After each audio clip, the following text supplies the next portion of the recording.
Hello, welcome to my channel. In this video, I'm talking about risk and return. Those are everything investors need to think.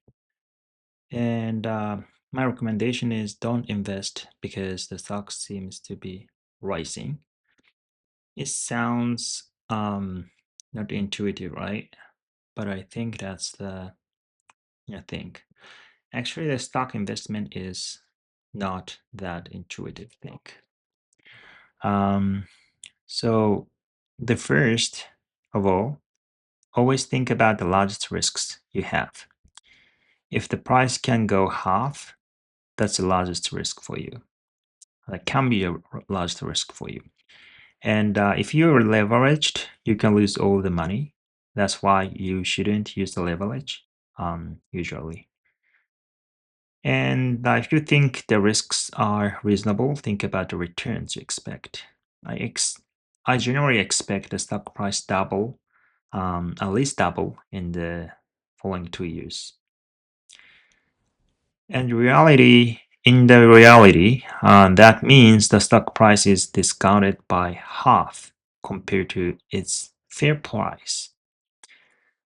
That seldom happens to a single stock, but not rare in the stock market overall. Calculate the fair value from discount cash flow. The point is, don't thinking about growth here. You know about discount cash flow. This is, I think this is the given thing.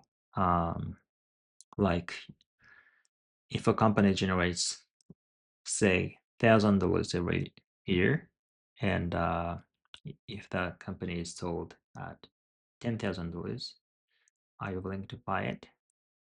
And the answer depends on the growth and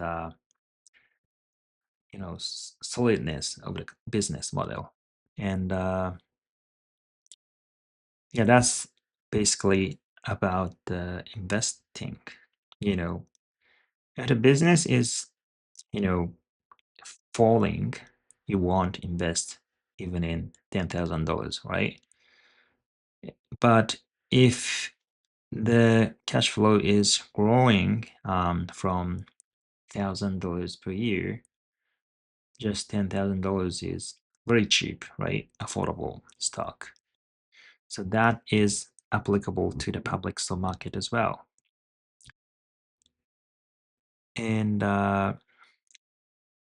yeah, so DCF has its very legit way of calculation. So if you want to know about it, just go Google it or ask AI.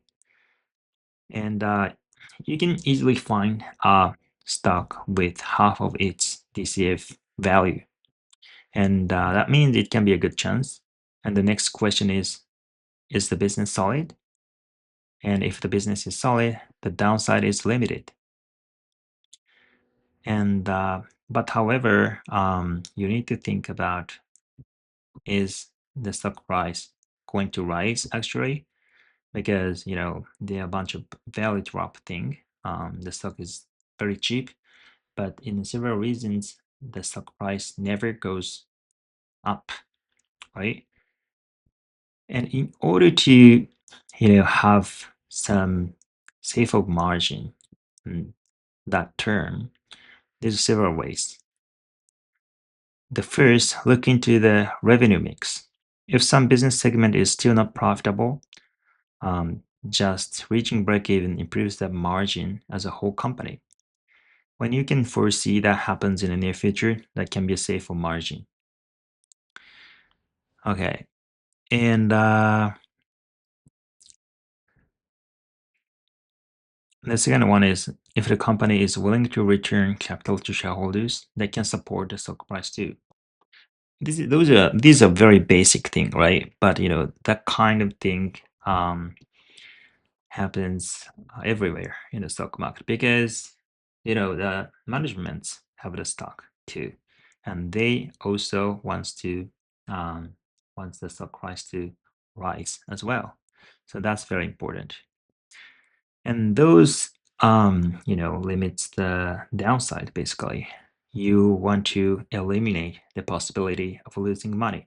That's the number one rule, right? And upside comes from unexpected growth. That is something unknown. How is the company trying to grow its revenue and income? That's the question. What does the market look like in the future?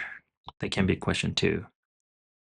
And if the long-term outlook is bright, the business model is solid, and the stock price is fair, purchasing the stock can be safe many times. The kind of opportunity is everywhere, actually. But it doesn't mean you can double your asset. So that's something you need to be careful. And, the unexpected upside is very important for you to, maximize your return. Like, if you have some semiconductor stock in the, last year or something, you can be very lucky. You didn't need to forecast that. You didn't need to forecast this kind of AI growth. But, you know, at that point, you could think about, the possibility of that happens. So all you need to do is finding some stock with, limited downside with, good income growth and returning capital to shareholders, and just wait. The unexpected things happens. And in most cases, you can just foresee what's the time horizon. Like, if a company enters a new market, it doesn't, the market usually requires management to um, have some result in a few years. So probably three to, or at longest it can be 5 years, but I don't think it can be more than that, and it shouldn't. So, and the important thing is, in the stock market, it doesn't need to realize actually. All the thing, all you need is the outlook changes, right? The outlook affects the company's valuation, like multiple. Why Nvidia is value so high? Because the outlook is great. It doesn't mean that company actually achieves the thing. And of course, if the company doesn't achieve the thing, the stock price collapses. But outlook moves everything. So, okay, let's wrap up. If you're an investor, don't invest because the stock is promising. It's actually a bit strange. Yeah, don't invest because the stock is rising for like 3 months or so.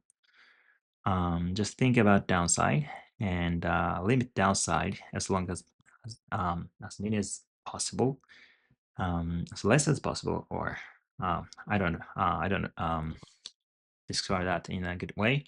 But always limit your downside. You can limit your downside by looking into the revenue mix or looking into the company's share purchases or dividend increases, right? And cash flow is the origin of the capital return. So you need to understand those things. And um, you need to think about the upside as well. That is, you know, don't think about the upside initially. That is something additive, that is unknown. But you can have hypotheses in the market. If that happens, the stock can go like crazy, and the downside is limited. It's worth betting. And the downside is limited. You can bet a lot of money in your asset, and that is how you can maximize your return on the public market. And that is the edge the individual investors have, because most institutional investors cannot do something like that. They need to have a lot of stocks. Okay, so that's the end of this video. If you're a real human, please like or dislike this video. And if you are kind, please subscribe to the channel, and let's see you in the next videos.